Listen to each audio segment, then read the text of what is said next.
Good morning, beautiful people, kings and queens.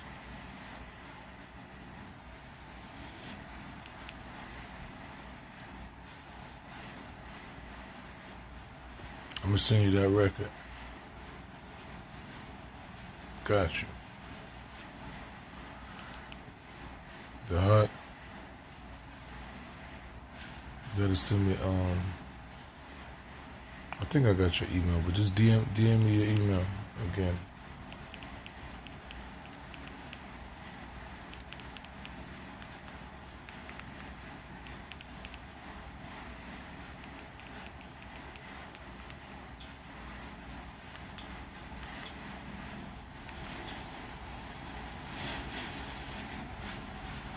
Good morning, everybody.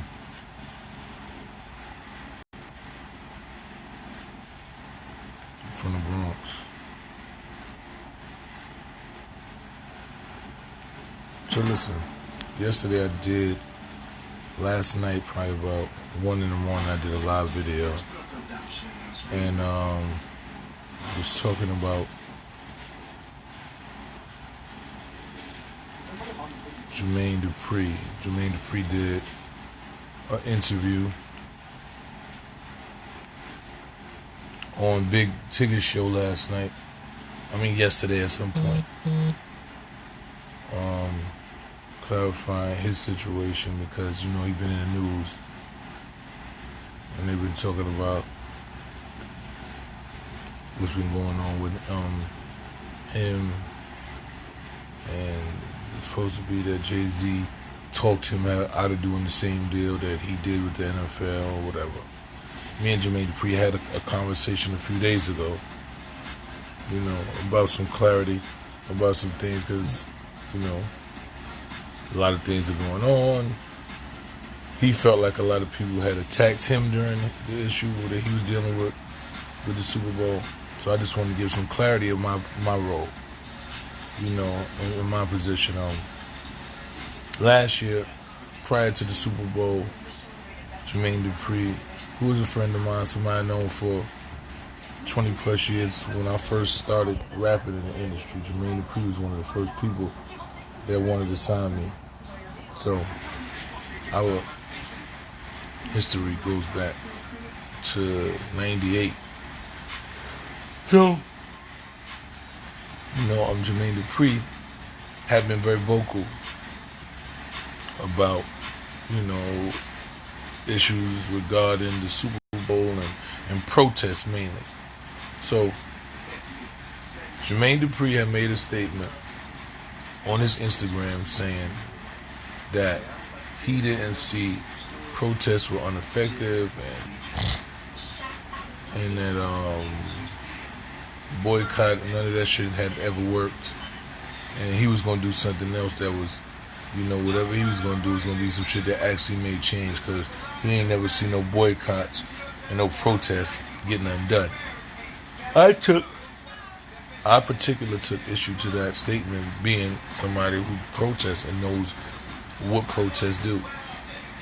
Understanding what protests do, understanding how when you protest it pushes legislators to do things because they realize that this is the voice of the people. So when you protest properly and use the strategy properly, it makes a lot of change. We've had legislation change, we've had cases dismissed, we've had officers fired, we've had all types of things happen based on us doing protests and marches, like people say they ain't march or whatever.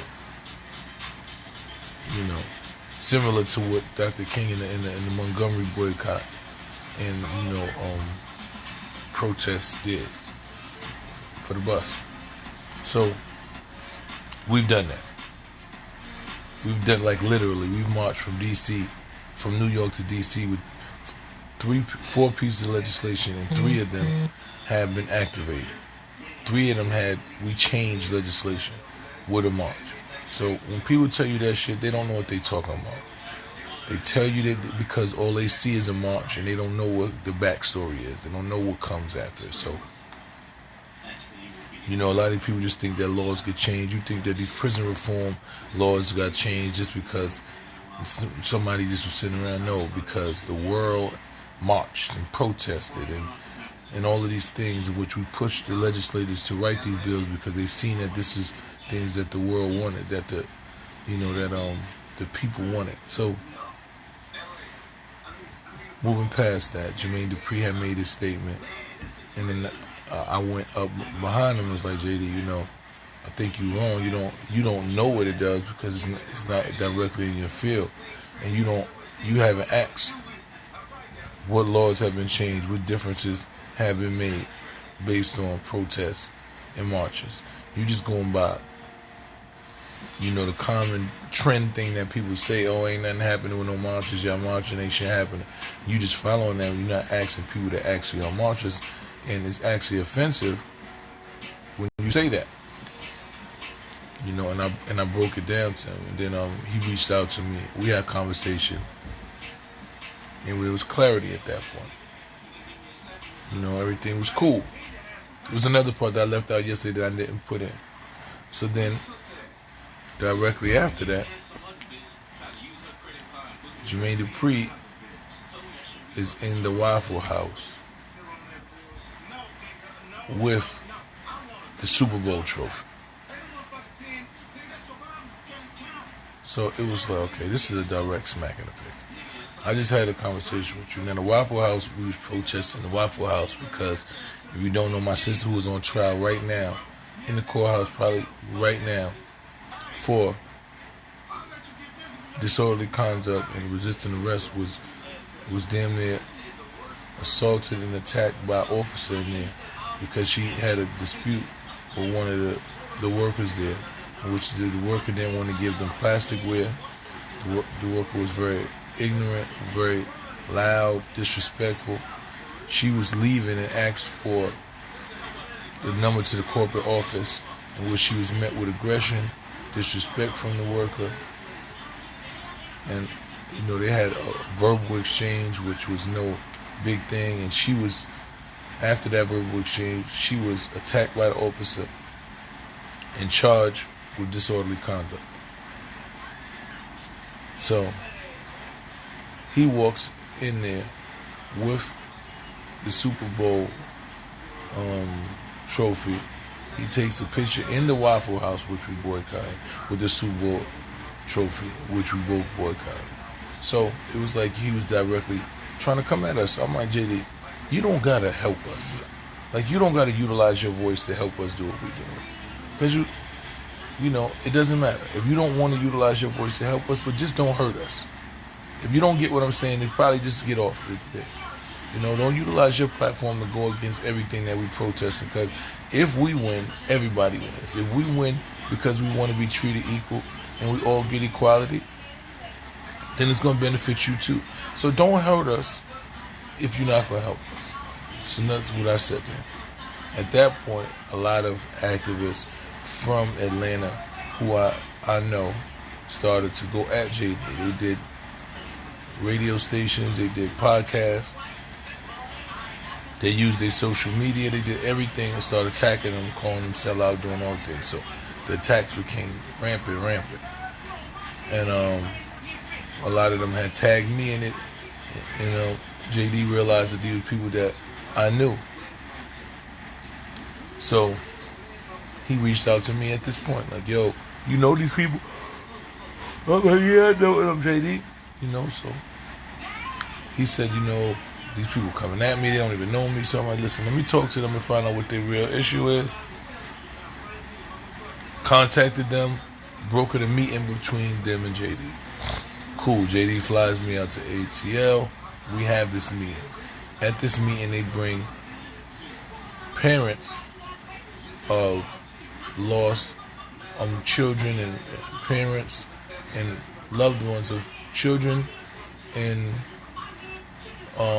men and women who have lost their lives at the hands of police brutality.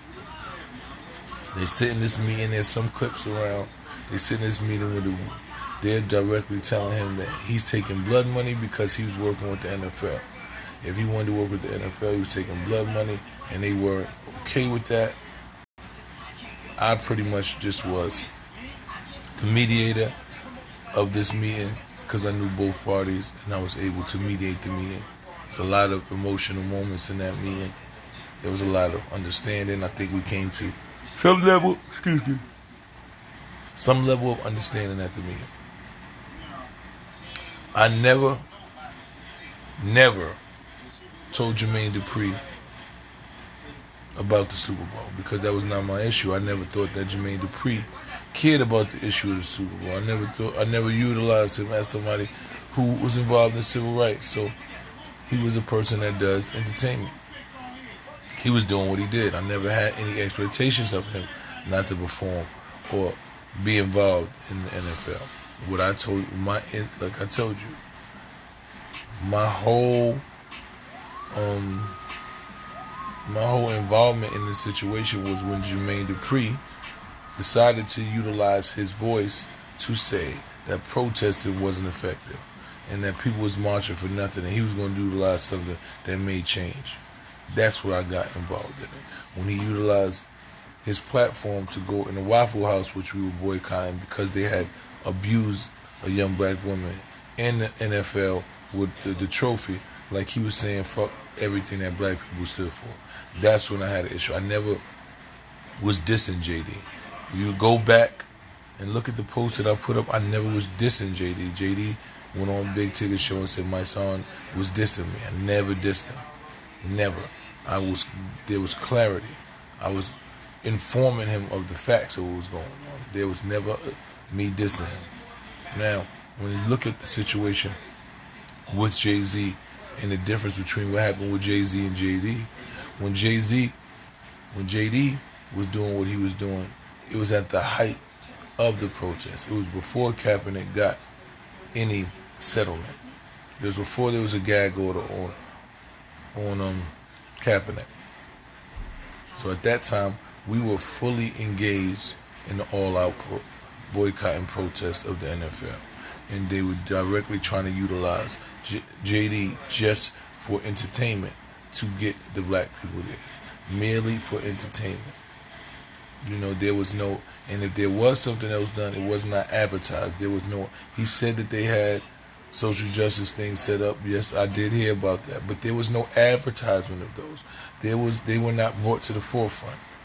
What there was, only advertisement there was that JD was bringing show, he's going to have artists perform, whatever. And even though I didn't care about what he did with it, the people from his city had an issue with that. So he had to directly deal with people from his city who had to deal with it. At that point, if you look, there's another video up where he said Jay-Z never told him he was boycotting. He said nobody was boycotting the NFL. That T.I., all of these artists that was talking that they were definitely still involved in some way with the NFL in entertainment around that time of the Super Bowl. This was his words. He didn't say that Jay-Z took anything from him or tricked him out of doing something he was doing. There was never no conversation about that. If that happened, it wasn't what he said. You know, JD was on the media committee for the Super Bowl. Look. So, none of these things are being discussed. But that's neither here nor there. I just wanted to make, again, wanted there to be clarity. I never had an issue with JD doing entertainment in his city. That's his city. He's been entertaining his whole life. That's on you. Just had an issue with him trying to discredit the protesters who have been doing this work for years and have been getting a lot of results. So, I don't know why, you know, there's this issue and there's this miscommunication with it, because me and JD talked a couple days ago and I clarified that then. So I was never dissing JD. Now, with the difference between what JD and Jay-Z did, I explained to you what JD did. Jay-Z went into a situation where social justice was at the forefront, where it wasn't about, you know, of course, he does musician. He brokered the best deal, but all I heard was that social justice was at the forefront. The change was at the forefront. That was not the situation, and it was after Kaepernick had a settlement. For those who don't know, Kaepernick has a settlement with the NFL for collusion. The same reason that we protested the NFL, because we said that they colluded against him to not get him a job. The NFL decided to settle with Kaepernick. Kaepernick decided to give them money in exchange for him not being able to speak on the subject again. So therefore, that means that you felt that the amount of money that they gave you resolved the issue in which you were involved in. That's in plain English. Anybody saying, oh, his job owed him money. No, that's not what happened. If his job owed him money, then he wouldn't have made a settlement. What he would have did was took his case all the way, which he would still be able to utilize his voice and be able to expose the NFL and be able to make them give him his job back. Whatever his negotiation and his settlement was, it was not for them to also give him his job back. So he made a conscious decision to go into a settlement with the NFL, which did not entail him being reinstated as a football player into the NFL. We all know when you have a settlement, you negotiate the terms of that settlement.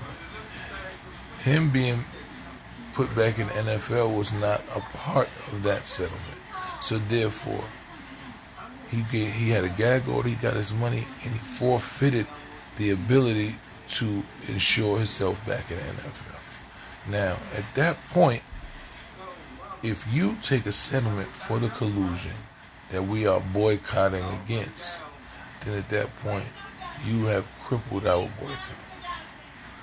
I don't know how somebody else sees it, but as a protester who understands this, I understand that once you take a settlement, the voice of the boycott was muted because you had an NDA. Love Colin Kaepernick, love what he did. We fought, we thought we got what he wanted. Most of us did. What Jay-Z did was decide that, okay, maybe he left the movement for this, and he got what he, deserved. Not that he was there for money, because no. But at some point he realized that he wanted to play football and he wanted to be compensated. And at that point, those two things took the place of the boycott. The minute that he decided that he was going to be compensated for collusion instead of put it back into the NFL for collusion, it compromised the boycott in my regards, and a lot of other protesters and organizations who were involved in that. Yes, if we thinking passionately, Kaepernick started a movement.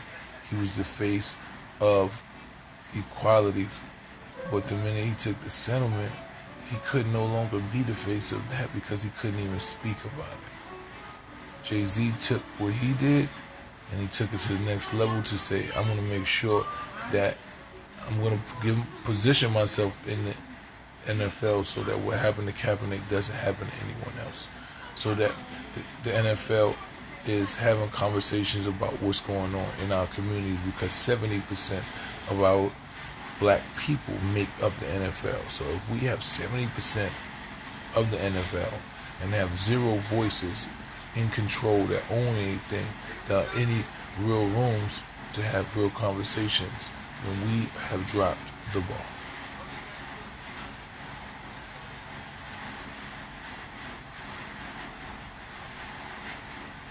So, I just want y'all to be clear of that. Alright? Once again, I have no issue with anybody. I'm for us all winning. Some people do this, other people do that. You gotta let people do what they do best. That's what the movement is. It's people finding their interjection into the movement and making the best contributions that they can. Hopefully, they won't delete this one, and y'all be able to see this in clear and in full. Peace.